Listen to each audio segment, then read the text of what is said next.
তোমাদের দাদাভাইকে বলেছিলাম কয়েকটা বাজার নিয়ে আসতে, তো দোকান বাজারগুলো নিয়ে এসেছে আর গতকাল রাতে গুছিয়ে রাখা হয়নি, অনেকটা দেরি করে এসেছিল তো তাই। তো এখন দেখো সমস্ত বাজারগুলোকে বের করে নিচ্ছি আর এখন গুছিয়ে গুছিয়ে রেখে দেব। তো আমি তো ভয় পাচ্ছিলাম, যে ভাবছিলাম যে হয়তো পিঁপড়ে ধরে গেল কি না, কিন্তু যাই হোক দেখলাম যে পিঁপড়ে ধরেনি। এত পিঁপড়ে আমাদের বাড়িতে প্রচণ্ড, যেখানেই যা কিছু রাখো না পিঁপড়ে ধরে যায়। তো সেই জন্য তাড়াতাড়ি করে সকলের বাসি কাজগুলো সেরেই আগে ভাবলাম যে না দোকান বাজারগুলো গুছিয়ে রাখি। আর দেখো কয়েকটা বাজার মাত্র, আর এই কয়েকটা বাজারের দাম নিয়েছে 1285 টাকা। তো এখানে আছে 2 রকমের তেল, রিফাইন আর সরষের তেল, তারপর ময়দা, চিনি, নিরমা, পেঁয়াজ, চানাচুর, চা আর ডিম, আর তার সাথে গরম মশলা। তো এই কয়েকটা বাজারই নিয়েছে 1285 টাকা।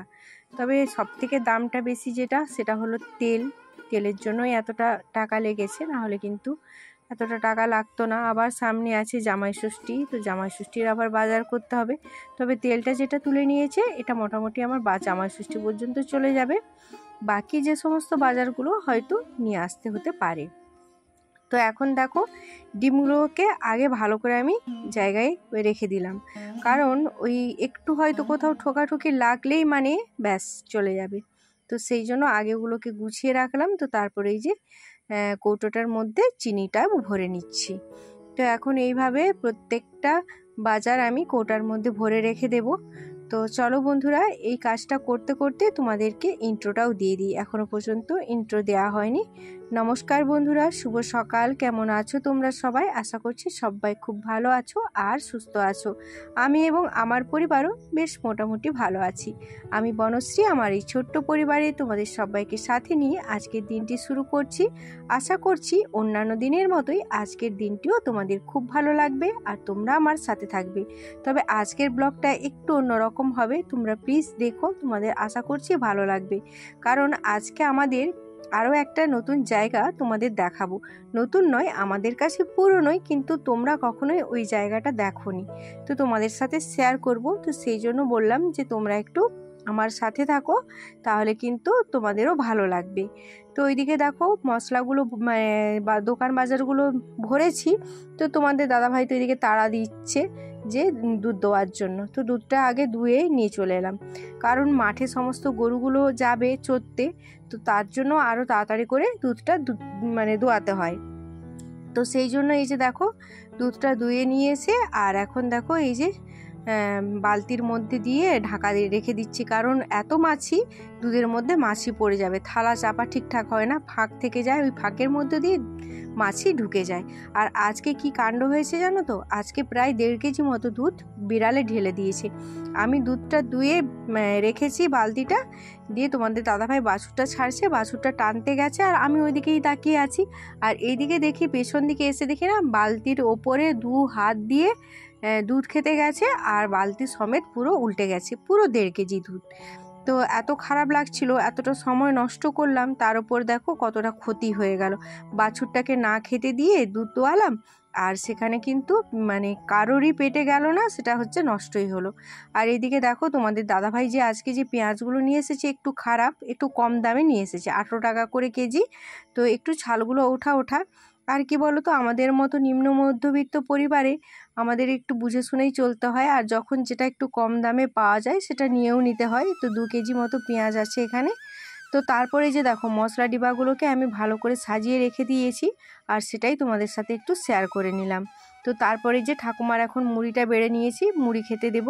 তো ঠাকুমাকে খেতে দিলে তারপর আমি যাব একটু ও বাড়িতে। ও বাড়ি বলতে ওই যে তোমাদের বললাম না যে আজকে তোমাদের সাথে একটু নতুন জায়গা শেয়ার করব, তো সেইখানেই তোমাদেরকে নিয়ে যাব। তো এই যে ঠাকুমার মুড়িটাকে হাত দিয়ে গুঁড়ো করে দিলাম, এখন আর মিক্সিতে দিই না। আসলে কি বলতো, ঠাকুমা কোনোদিনও এই ঘাঁটা চুটকা এসব জিনিস একদমই খায় না, সবসময় একটু গোটা গোটা থাকবে, শক্ত শক্ত থাকবে, সেটাই খেতে ভালোবাসতো। কিন্তু এখন যেহেতু বয়স হয়ে গেছে, তো সেই জন্য যতটুকু সেই সময় শরীর খারাপ ছিল বলে মিক্সিতে গুঁড়ো করে দিতাম, তো এখন এই যে হাত দিয়ে করে দিই। এই যে একটু শসা দিয়ে মাখিয়ে দিলাম আর তার সাথে একটা মিষ্টি দিয়েছি। তো তারপরে যে দেখো কি রান্না করব সেটা ভেবে পাচ্ছিলাম না। তো তারপর ভাবলাম যে সবজি তো অনেক আছে, একটু লাউডাঁটা নিয়ে চলে আসলে বেশ ভালো একটু চচ্চড়ি হবে, আজকে একটু চচ্চড়ি খেতে মন চাচ্ছিল। তো তাই যেখানে ভাই লাগিয়েছে লাউডাঁটাগুলো, তো এখান থেকে আমি 2 ডগ মতো লাউডাটা তুলে নিচ্ছি। তো আমি আর মুনু এসেছি, আর মুনুকে বললাম একটু ক্যামেরাটা ধরে দিতে, তো মুনু আমার ক্যামেরাটা ধরে দিচ্ছে, আর এদিকে আমি লাউডাটাগুলো কেটে নিচ্ছি।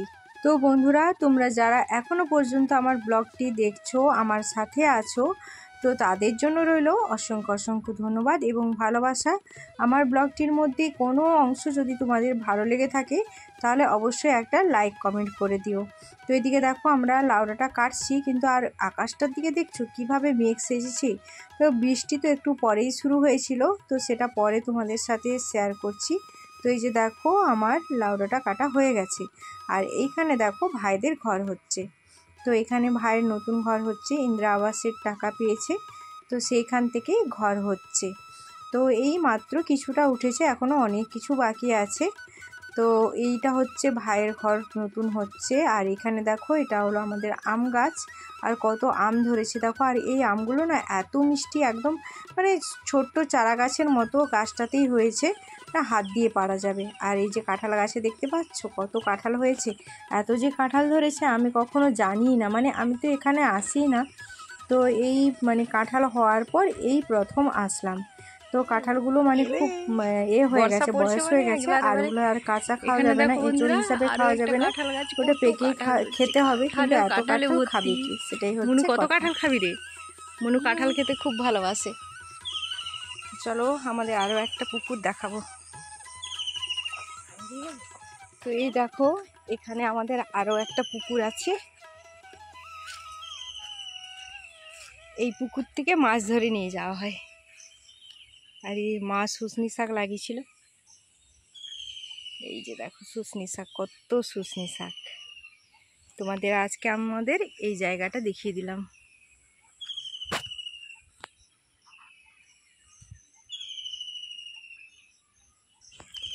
এটাও আমাদের পুরো জায়গাটাই কিন্তু আমাদের অনেক বড় জায়গা। আর এই যে দেখো ভাইয়ের ফার্ম,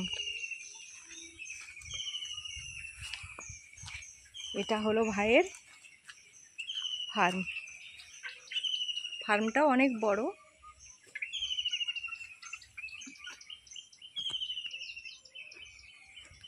এই যে দেখো, বেশি দিনের হয়নি মুরগি বাচ্চাগুলো। একটু সময় থাকলে ভালো করে হয়তো তোমাদেরকে আরও ঘুরিয়ে দেখাতাম। আর তাছাড়া কি বলো তো, এখন বর্ষাকাল তো চারধারে প্রচুর বন জঙ্গল হয়ে গেছে, নাহলে কিন্তু এগুলো পুরোই পরিষ্কার থাকে আর যাওয়াও যায়। আমরা মাঝে মধ্যে জ্বালানি নিতে আসি। তো কেমন লাগলো আমাদের এই মানে নতুন আর একটা জায়গা দেখালাম তোমাদের, তো কেমন লাগলো অবশ্যই কমেন্ট করে জানিও। আশা করছি তোমাদের ভালো লাগবে। দেখো এই গাছটাতে একটা মাত্র কাঁঠাল, কাঁঠালটা কত বড় দেখো, এই দেখো কাঁঠালটা কত বড় হয়েছে, একটা মাত্র কাঁঠাল হয়েছে। না চলো বাড়ি ফিরে যাওয়া যাক, অনেক কাজ আছে আমার, ঠাকুমাকে স্নান করাতে হবে, এটাই হচ্ছে সব থেকে বড় কাজ। তো দেখো বাড়িতে এসে লাউ ডাঁটাগুলো কাটতে বসে পড়লাম। তো স্নান করতে যাওয়ার আগে এই কাজটা করে রেখে যাচ্ছি, কারণ এই কাজটা করতে অনেকটা সময় লাগবে। এই যে ডাঁটা এগুলো কি বলো তো, কাটতে অনেকটা সময় লাগে। তো সেই জন্য ভাবলাম যে ওই স্নান করে এসে তখন কিন্তু করতে আমার বিরক্তি লাগবে, তো সেই জন্য আগে কেটে সব কিছু গুছিয়ে রেখে দিয়ে যাচ্ছি। আর প্রায় দিনই কিন্তু আমি এটাই করে থাকি, সবজিগুলোকে কেটে ধুয়ে সব রেডি করে রেখে দিয়ে যাই, আর এতে করে কিন্তু আমার রান্না করতে অনেকটাই সুবিধা হয়। তো এই যে লাউ ডাঁটাগুলো কাটছি, আর বাইরে কিন্তু খুব জোরে বৃষ্টি চলে আসছে। আর যেহেতু আমি এখানে কাজ করছি, আর সেই জন্য আর উঠে আর তোমাদের সাথে শেয়ার করা হলো না। বাড়ির সবজি তোলা, কাটা, রান্না করা সবটাতেই কিন্তু খুব আনন্দের। তো এই ডাঁটাগুলো এত সুন্দর নরম, টুকটুক করে সুন্দর কাটা হয়ে যাচ্ছে, আর খেতেও কিন্তু খুব টেস্টি ছিল, খুব মিষ্টি স্বাদ ছিল। তো এই যে দেখো বাইরে যে বৃষ্টি হয়েছে তার এই যে অবস্থা, জল বৃষ্টি পড়ে আবার কিন্তু জল শুকিয়েও গেছে, কারণ আমাদের একটু বাড়ি মাটি তো সেই কারণে। আর এইখানে দেখো রান্নাঘরের কি অবস্থা হয়েছে, পুরো জল পড়ে একদম ভর্তি হয়ে গেছে, সব জ্বালানি ভিজে গেছে, আজকে আর এখানে রান্না করা যাবে না। স্নান করে এলাম, তো আজকে তো পুরো স্নান করতে করতে পুরো ভিজে গেছি। আর এখানে সমস্ত সবজি তো কেটে দিয়ে গেছি, তো চলো দেখিয়ে দিই তোমাদের। আলু পটল মাছ দিয়ে ঝোল করব, তার জন্য কেটেছি উচ্ছে ভাজা, আর এই যে লাউ শাকের ঘন্ট, তো এগুলোই হবে আজকে ভাবছি ভিতরের উনুনটাই ধরাবো, কারণ বাইরে রান্না করা যাবে না। চলো রান্নাটা বসিয়ে, যে দেখো গ্যাসে তো ভাতটা বসিয়ে দিলাম, তবে বাইরের উনুনে আজকে আর রান্না করা যাবে না, এখানেই আমাকে রান্না করতে হবে। তো চলো ঝটপট করে উনানটা ধরিয়ে রান্নাটা বসিয়ে দিই। তো ওইদিকে উনানটা ধরিয়ে পটল আলুটা ভাজতে বসিয়েছি, আর এইদিকে দেখো আমি মশলাটা করে নিচ্ছি। মশলা বলতে দুটো তরকারির মশলা হবে, আর বাইরে যেহেতু শিলনোড়াটা রাখা আছে তো সেই কারণে আগে আমি মশলাটা করে নিলাম। আর আজকে আর তোমাদের সাথে রান্নাবান্নার কোনো ভিডিও শেয়ার করলাম না। ঠাকুমাকে খাইয়ে দিয়ে এসে এখন নিজেরাও খেতে বসে পড়েছি। তো আজকে বেরিয়ে যাচ্ছি, এখন সন্ধে প্রায় ওই 7টা মতো হবে। তো আমরা যাচ্ছি একটু ডহরপুর, মানে ওইখানে আমাদের আজকে সৎসঙ্গের অনুষ্ঠান আছে। তো তোমাদের দাদা ভাইয়ের আর আমি দুজনে মিলে যাচ্ছি এখন ওইখানে। তো যাওয়ার কোনো ঠিক ছিল না, বৃষ্টি তো হচ্ছিল। তারপর তোমাদের দাদা ভাইয়েরও একটু শরীরটা খারাপ, জ্বর করছে। তো যাব না এরকম ঠিক করতে করতে যাই হোক গুরুর কৃপাতে আকাশটাও পরিষ্কার হলো, আর তোমাদের দাদা ভাইয়ের শরীরটাও একটু ঠিক লাগলো। তো তাই এখন আমরা বেরিয়ে পড়েছি।